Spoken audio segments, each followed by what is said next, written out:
There comes a moment. Perhaps you're at dinner with friends. The conversation flows around you like water. You laugh at the right times, you nod. You perform the version of yourself they expect, and suddenly, quietly, you feel it. The weight. Not the weight of sadness exactly. Not depression or despair. Something subtler. The exhaustion of being someone you're not quite sure you are. It's a peculiar kind of tiredness. You're not physically drained. You've slept enough. You've eaten well. But somewhere deep inside, something has grown weary. Weary of the performance. Weary of the careful curation. Weary of the distance between your face and your heart. Maslow called this the fatigue of inauthenticity, the soul's quiet protest against betrayal. Not betrayal by others. Betrayal of ourselves. We live in a world that teaches us to perform. From childhood, we learn the choreography. Smile here. Stay quiet there. Be impressive but not threatening. Be confident but not arrogant. Be vulnerable but not too messy. And so we learn. We become artists of the acceptable self. We curate our stories for dinner parties. We edit our emotions for social media. We package our pain into palatable anecdotes. We turn our lives into performances that others can applaud. And for a while it works. People like us. They approve of us. They invite us to things. We are welcomed into the warm circles of belonging. But something strange happens over time. The more people like the version we present, the lonelier we feel. Because they don't know us. They know our performance. They love our carefully edited highlight reel, and we begin to wonder, if they knew the unedited version, would they stay? If they saw the doubts we hide, would they still approve?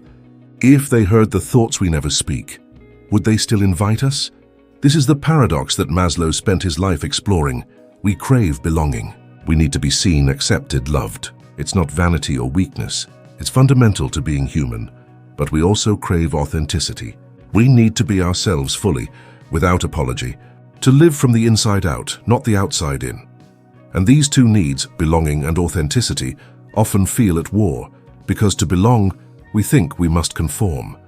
To be authentic, we think we must stand alone, so we choose. Most of us choose belonging. We tuck our true selves away somewhere safe, somewhere private, somewhere they won't be judged or rejected, and we present the acceptable version instead. It starts small, a laugh that's slightly louder than genuine, an opinion softened to match the room, an interest we pretend to have, a feeling we pretend not to have, small compromises, tiny performances, nothing that feels like a betrayal at first, but these small compromises accumulate, year after year, conversation after conversation, relationship after relationship, until one day you realize you've built an entire life around someone you're not. Your job reflects what you thought you should want. Your friendships revolve around who you thought you should be. Your daily routines serve a version of yourself that feels increasingly foreign, and the tiredness sets in. Not dramatic, not sudden, just a slow, heavy fatigue, the fatigue of pretending. You're tired of editing your words before you speak, tired of performing enthusiasm you don't feel, tired of hiding the parts of you that don't fit, tired of being careful, measured, appropriate, tired of living at a distance from yourself. Maslow understood this tiredness. He saw it in countless people he studied, people who had achieved everything they thought they wanted. Success, security, approval, comfort, and yet they felt empty, not because they were ungrateful, not because they had mental illness, but because they had neglected what he called self-actualization, the deep human need to become who we actually are, not who we think we should be, not who others want us to be, but who we are at the core beneath all the performances. He said that we could live our whole lives meeting every need on his famous hierarchy. Food, shelter, safety, love, esteem. We could tick every box and still feel fundamentally unfulfilled because there's one need that transcends all others. The need to live honestly, to express what's true in us, to stop pretending and start being. This is not about being selfish. It's not about abandoning responsibility or hurting others. It's about something more sacred than that. It's about honoring the life you've been given. You have one existence, one brief flicker of consciousness in an infinite universe. And every day you spend pretending is a day you're not actually living, you're performing life. But you're not experiencing it. And somewhere inside you know this. Your body knows it in the tightness of your shoulders. Your mind knows it in the restlessness at 3 in the morning. Your heart knows it in the ache you can't quite name, the ache of being unknown, even to yourself. So the question arrives quietly, insistently, how much longer? How much longer will you perform? How much longer will you edit and curate and hide? How much longer will you live at arm's length from your own existence? This is not a question of courage alone. It's a question of exhaustion, because eventually, the tiredness becomes greater than the fear. Eventually, you get tired of pretending, and something new becomes possible. Let's speak honestly about what pretending costs, not in dramatic terms, not in the language of crisis or breakdown, but in the quiet, accumulating ways it drains the life from us. Pretending is expensive. It costs energy we don't realize we're spending. Every time you soften your opinion to keep the peace, you spend energy. Every time you laugh at something that isn't funny, you spend energy. Every time you say, "I'm fine," when you're not, you spend energy. These moments feel small, inconsequential. The price of being social, being polite, being adult. But energy is not infinite, and when you're constantly managing your presentation, constantly editing yourself in real time, constantly performing, you're running a program in the background of your consciousness, a program that never stops, never rests, never switches off. It monitors every word before you speak. It scans every room for social cues. It calculates the acceptable response to every situation, and this program is exhausting. You might not notice it at first. You might think you're just tired from work, from obligations, from life in general.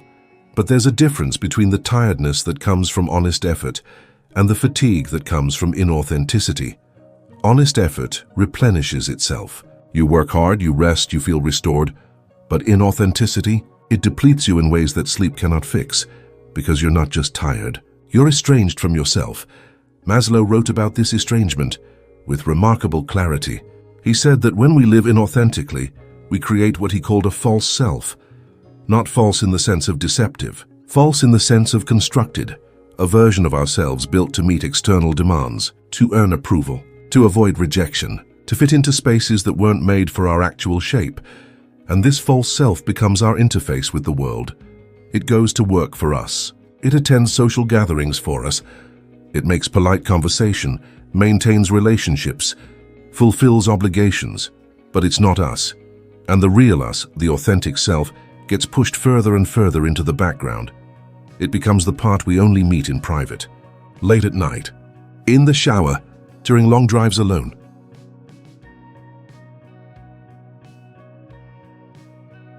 Those moments when the performance drops and we're finally, briefly ourselves. And in those moments we feel it, the loneliness. Not the loneliness of being alone, the loneliness of being unknown. You can be surrounded by people who care about you and still feel utterly alone because they care about the version you've shown them. They love the performance. They don't know the person behind it, and you can't entirely blame them because you haven't shown them. You've been so careful, so protective, so afraid of being too much or not enough. So you've given them the edited version, the safe version, the version that won't scare them away, and they've accepted it gladly. Why wouldn't they? It's pleasant. It's easy. It makes no uncomfortable demands. But you know the truth.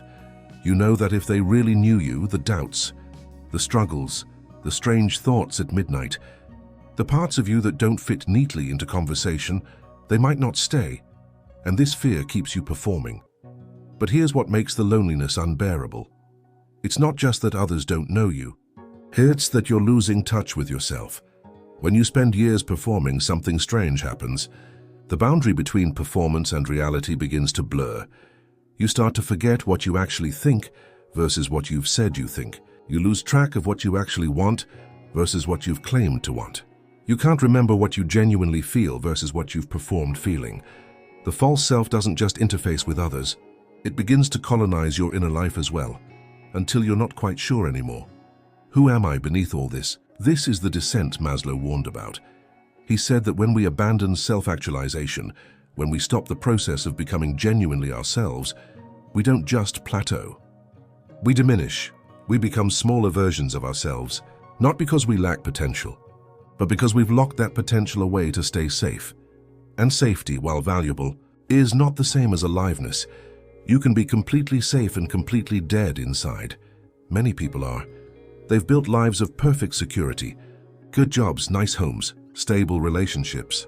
Nothing catastrophically wrong, but nothing vitally alive either. just the quiet desperation Thoreau spoke of. The sense of living at a distance from life itself. Maslow saw this desperation as a symptom of unused potential, of gifts unopened, of songs unsung. He said we have an intrinsic need to express what's unique in us, not for fame or recognition, not to be special in the eyes of others, but because unexpressed potential creates a specific kind of pain. The pain of knowing you could be more truthful, more creative, more generous, more alive, and choosing not to be because it feels too risky. This pain doesn't announce itself loudly. It's not acute. It's chronic, a low-level ache that colors everything. You wake up and the day feels slightly gray. You go through your routines and they feel slightly hollow. You interact with people and it feels slightly empty. Not terrible, just less vivid than life should be. Less meaningful than you know it could be. Less real, and you start to wonder, is this it? Is this what life is? This careful, curated, appropriate version of existence? Or is there something more? Something truer? Something that feels less like performance and more like presence? Maslow believed there was. He believed that beneath all our adaptations and accommodations and performances, there's a core self, not a fixed, unchanging self, but an authentic self. A self that knows what it genuinely wants, feels, believes, values. A self that doesn't need external validation to know its own worth.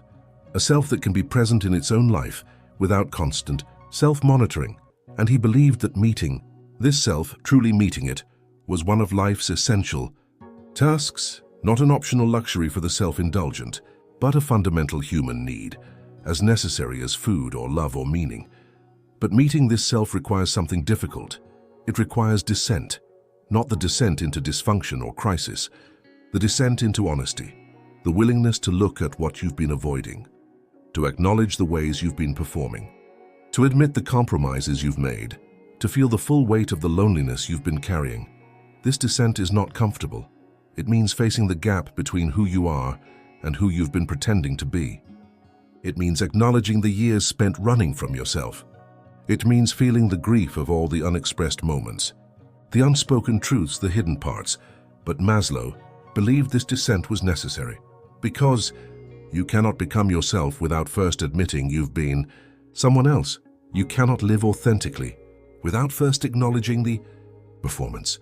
And you cannot feel the relief of being real without first feeling the exhaustion of pretending.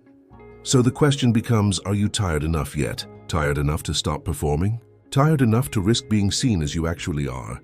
Tired enough to choose aliveness over approval? Because that choice is coming.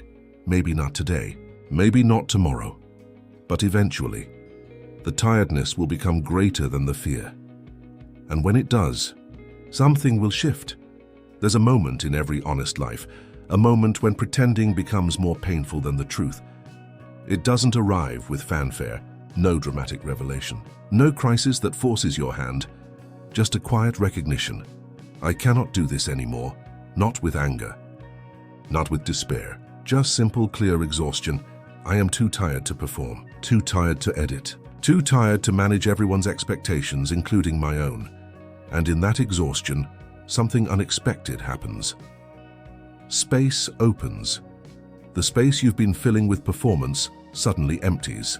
And in that emptiness, you can finally hear yourself. Not the voice that says what you should do, not the voice that calculates social safety, but the quiet voice that knows what's true. Maslow called this the organismic self, the part of you that exists before socialization, before you learned what was acceptable, before you built the elaborate architecture of the false self. It's not wild or chaotic. It's not your darkest impulses unleashed. It's actually quite simple. It's the part of you that knows what actually interests you versus what you think should interest you, knows what you genuinely value versus what you've been taught to value, knows what relationships nourish you versus which ones drain you. This knowing doesn't come from thinking. It comes from listening, deep listening, to the subtle signals your body sends, to the quiet preferences that whisper beneath social performance, to the authentic responses you have before you edit them. And when you begin to listen, really listen, something remarkable happens.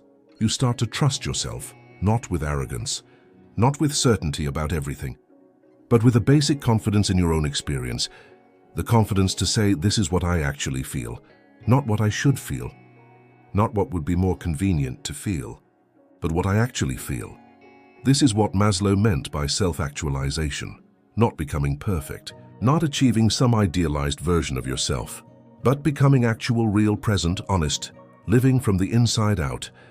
He studied people who had achieved this authenticity, not celebrities or the famous, ordinary people who had somehow found their way to genuine living. And he noticed something interesting. They weren't more comfortable than everyone else. They didn't have fewer problems. They didn't live in some permanent state of bliss, but they had something precious. Congruence, the alignment between who they were inside and what they expressed outside. They said what they meant. They meant what they said. They showed up as themselves consistently, without constant self-editing. And this congruence gave them a kind of peace, not the peace of having everything figured out, the peace of not having to figure everything out, the peace of simply being. Maslow said that self-actualized people have certain characteristics. They're comfortable with uncertainty. They can tolerate not knowing without rushing to false certainty. They're less concerned with others' opinions, not because they're arrogant, but because they've found an internal compass. They trust more than external validation. They're more spontaneous, not reckless, but able to respond authentically in the moment without extensive self-monitoring. They have deeper relationships, not more relationships, but relationships based on genuine knowing rather than performance. They're creative in living, not necessarily artistic, but creative in how they approach their own existence. They experience what he called peak moments, moments of profound presence, connection, aliveness. But here's what's important. These aren't superhuman qualities. They're human qualities, freed from the weight of inauthenticity. You don't become someone new when you stop pretending. You become yourself, the person you were before you learned to perform, the person you still are beneath all the social choreography. And the journey to this authenticity isn't about adding more. It's about subtracting. Subtracting the false self, subtracting the performance, subtracting the constant self-monitoring, until what remains is simply you. But let's be honest about what this requires. It requires courage, yes. The courage to disappoint people, the courage to be misunderstood, the courage to lose relationships that were based on your performance, but it requires something else too. Compassion. Compassion for yourself. For all the years you spent pretending, for the younger version of you who learned to perform as a survival strategy. You didn't start performing because you were weak or false. You started performing because you were trying to survive, trying to be loved, trying to belong, trying to navigate a world that often punishes authenticity. Your false self wasn't your enemy, it was your protector. It kept you safe when being real felt too dangerous. It earned you approval when you desperately needed it. It helped you fit into spaces that weren't made for your actual shape. So as you begin to let it go, honor it, thank it for its service. Acknowledge what it helped you survive, and then gently set it aside because you don't need it anymore. Not because the world has become safe, but because you've become strong enough to be vulnerable. Wise enough to know that approval from the wrong people isn't approval at all, courageous enough to risk being seen as you are. This is the ascent Maslow described, not an escape from life, but a deeper engagement with it. You don't ascend by leaving the world behind. You ascend by showing up in it more honestly, by speaking your truth even when your voice shakes, by setting boundaries even when others object, by pursuing what genuinely matters to you, even when it looks strange to others, by letting people see your uncertainty, your struggles, your imperfect humanity. And here's what happens when you do. Some people leave, they will. People who loved your performance won't recognize your authenticity. People who needed you to be small won't know what to do with your growth, and this will hurt. But Maslow said something profound about this. He said that as we become more ourselves, we naturally attract different people. Not better people necessarily, but truer matches. People who resonate with who we actually are. People who don't need us to perform. People who can meet our authenticity with their own. And these relationships, built on truth rather than performance, have a different quality. They're less smooth, perhaps, less perfectly choreographed, but infinitely more nourishing, because you can finally rest in them. You don't have to monitor yourself constantly. You don't have to calculate every response. You can simply be present and trust that your presence is enough. This is what self-actualization offers, not a life without problems, but a life lived honestly in the midst of problems, not a life without fear, but a life where fear doesn't dictate every choice, not a life without performance ever, but a life where performance is the exception, not the rule, a life where your default state is presence rather than pretense. And Maslow believed this was possible for everyone, not just the exceptionally brave or gifted. Anyone willing to listen to themselves, to honor what they hear, to act on it with courage and compassion. The question is never, can I live authentically? The question is, will I? Will you risk it? Will you let people see you as you are? Will you disappoint some to honor yourself? Will you trade approval for aliveness? Because that's the trade. Not always, not absolutely, but often. The approval of those who need you to perform versus the aliveness of being real, and only you can decide which matters more. But Maslow would remind you of something important. You have one life, one unrepeatable existence, and every day you spend pretending is a day you're not actually living, not judging. Just observing time passes whether you're authentic or not. You age, opportunities close. People leave. The only question is, who will you have been? The performance or yourself? Let's talk about what happens after. After you get tired of pretending. After you decide to live for real. After the first stumbling steps into authenticity. What actually changes? Not everything, if we're honest. The external circumstances of your life might look similar. Same job, perhaps, same city, same basic routines, but something fundamental shifts. The relationship between your inner world and your outer expression. They begin to align, not perfectly, not constantly, but increasingly. And this alignment brings something you might not expect. Peace, not the peace of having everything figured out. Not the peace of constant happiness, but the peace of congruence, the peace of knowing that what you show is what you are, that your life reflects your values, that your relationships are based on truth. There's a particular kind of rest that comes with this. When you stop performing, you stop exhausting yourself. The background program finally switches off. The constant self-monitoring quiets, and you discover something. You have so much more energy than you realized. Energy you've been spending on performance is suddenly available for living, for creativity, for genuine connection, for presence, for joy. Maslow called this the release of potential. He said that when we're no longer using our resources to maintain a false self, those resources become available for actualization. We become more creative because we're not censoring ourselves constantly. We become more loving because we're not protecting ourselves constantly. We become more alive because we're not performing constantly. It's not that we gain something new, it's that we stop losing something precious, our vital energy, our authentic presence, our capacity for genuine experience, and life begins to feel different. Colors seem brighter somehow. Not because the world has changed, but because you're finally present to see it. Conversations feel deeper. Not because people have changed, but because you're finally showing up authentically. Moments of quiet feel restful rather than anxious. Not because silence has changed, but because you're not using it to rehearse your next performance. This is what Maslow meant by self-actualization, enabling transcendence. When you're no longer obsessed with maintaining a false self, you become available for something larger, for connection that goes beyond transaction, for meaning that goes beyond achievement, for presence that goes beyond performance. You become available for life itself, life as it actually is, not as you think it should be, not as others expect it to be, but as it is, moment to moment, in all its imperfect beauty. And you begin to notice things, the way light falls through windows, the way a friend's face changes when they laugh, the way your own breath moves in and out, keeping you alive without your management. Small things, ordinary things, but they're no longer background.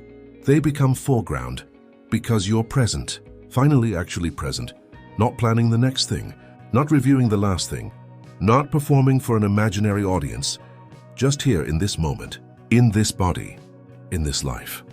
And there's a gratitude that comes with this presence, not forced gratitude, not the kind you recite to convince yourself you should be happy, but natural gratitude, the simple recognition that you're alive, that you get to experience this, that you've been given this brief, strange, beautiful existence, and you're finally living it, not performing it, not narrating it, living it. Maslow said that self-actualized people often report moments of profound gratitude, not because their lives are perfect, but because they're finally experiencing their lives directly, without the filter of performance, without the distance of self-consciousness, just direct, immediate experience. And in these moments, they feel connected to something larger, not necessarily religious, not necessarily mystical, but a sense of belonging to life itself, of being part of the great unfolding, of participating in existence rather than just observing it from behind a performance. This is what he called transcendence, the ability to move beyond ego concerns, to stop being so worried about how you appear, what others think, whether you're succeeding, and to simply be present to what is, the person in front of you, the task at hand, the moment you're in, without constant self-reference, without the endless internal commentary, just clear, simple presence, and this presence changes everything. Your work becomes less about achievement and more about contribution. Your relationships become less about validation and more about connection. Your days become less about productivity and more about experience. You're still responsible, still capable, still engaged with life, but you're engaged differently, with more ease, more joy, more authenticity, because you're not carrying the weight of pretending anymore. And here's something Maslow observed. People who live authentically tend to live longer, not because they're healthier necessarily, but because they're not killing themselves slowly within authenticity.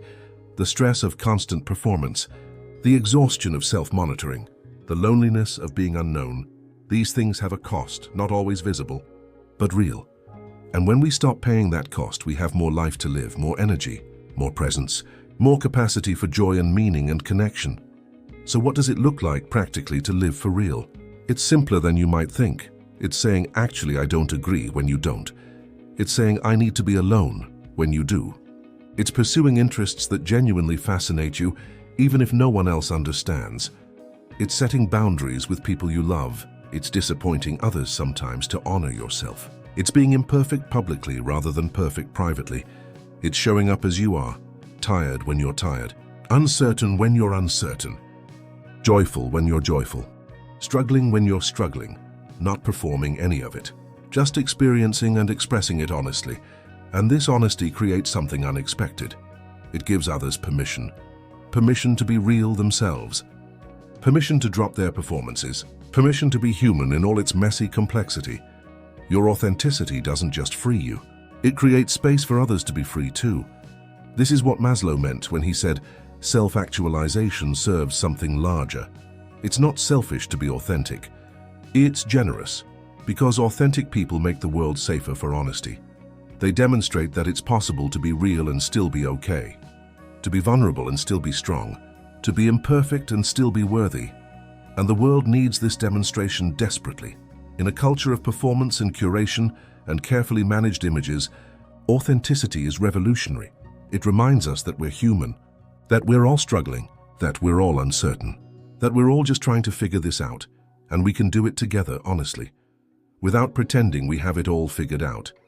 This is the horizon Maslow pointed toward, not a distant goal, not something you achieve once and you're done, but a direction, the direction of becoming more yourself, more honest, more present, more real day by day, choice by choice, conversation by conversation, choosing authenticity over approval, choosing truth over comfort, choosing presence over performance, not perfectly, not always, but increasingly.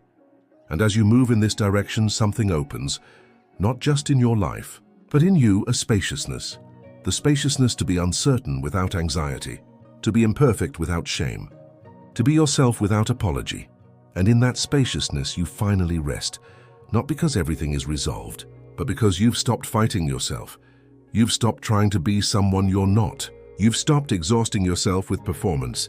You've stopped living at a distance from your own life.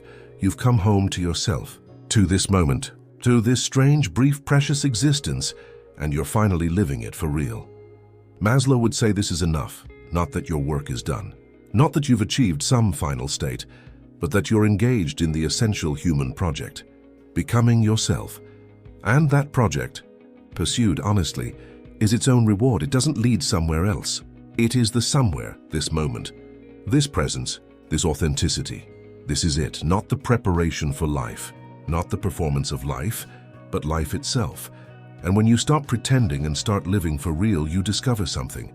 It was always available, this aliveness, this presence, this authenticity. You didn't have to earn it. You didn't have to achieve it. You didn't have to become worthy of it. You just had to stop pretending you weren't already enough. Stop performing someone else's version of acceptable and allow yourself to be simply, honestly, presently you. This is what Maslow spent his life pointing toward.